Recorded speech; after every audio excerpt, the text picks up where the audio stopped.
In the realization of a poem which hits the heart, we will always find intimations of eternity.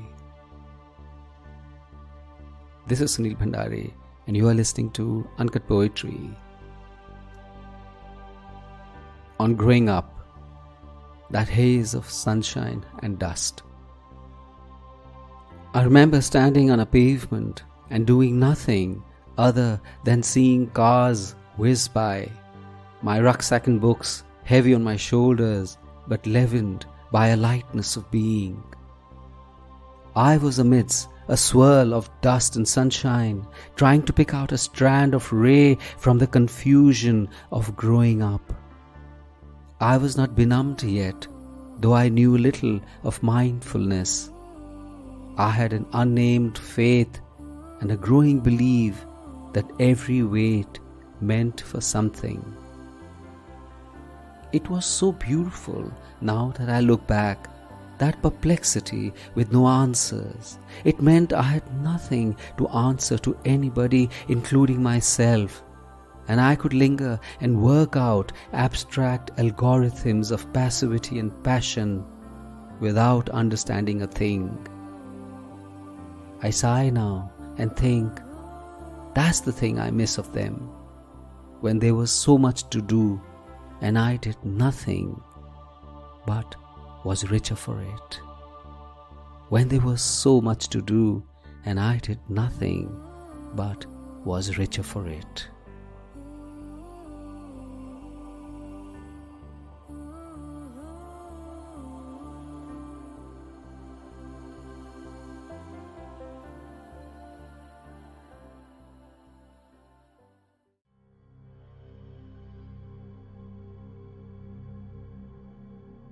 Growing up and the art of doing nothing. How I wish I was again sure of the former and a master of the latter, because I have lived years often without experiencing anything new and fill my time and myself so much that there is no place left to give wings to my choices or desires.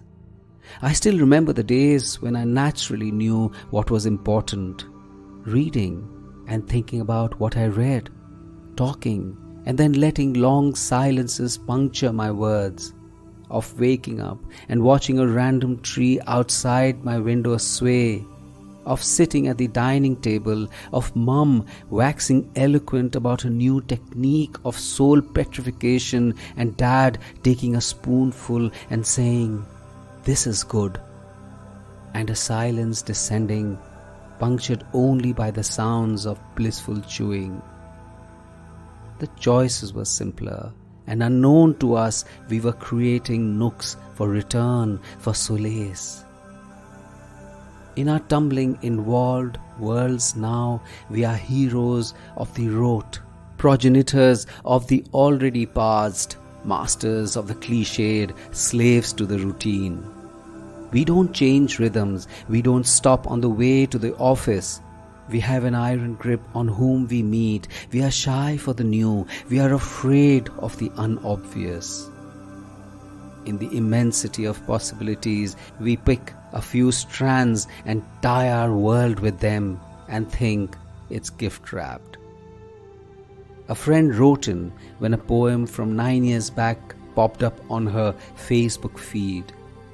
I miss those times of poetry, conversations, simplicity. A flood of pleasure ran through me just thinking of those days. It's easy to say that we'd moved on. It's useless to say, let's return, because we can't. Every time is a different time, and we are, in many ways, different people.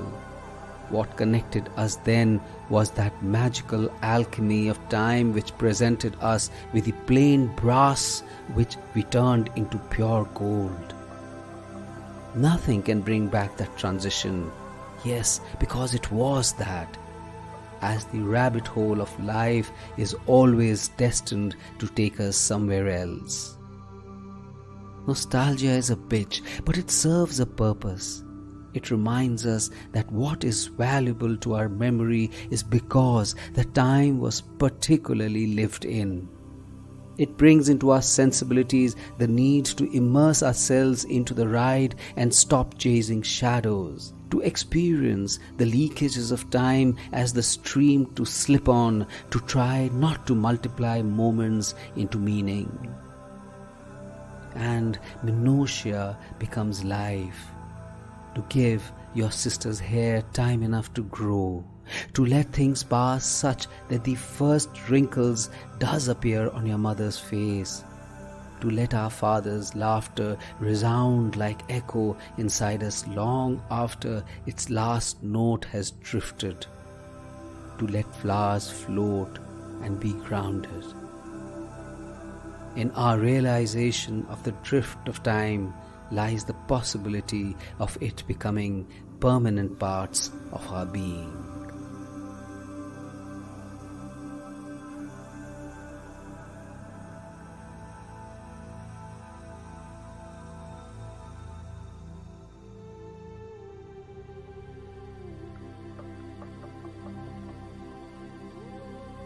This is Sunil Bhandari and you were listening to Uncut Poetry.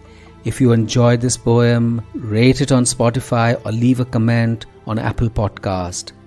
And I have a lovely newsletter called The Uncuts, which is like a Sunday dollop of warmth and fun and beauty. Subscribe to it. The link is in the show notes. And if you loved this episode, please do share it with someone you love. See you next week.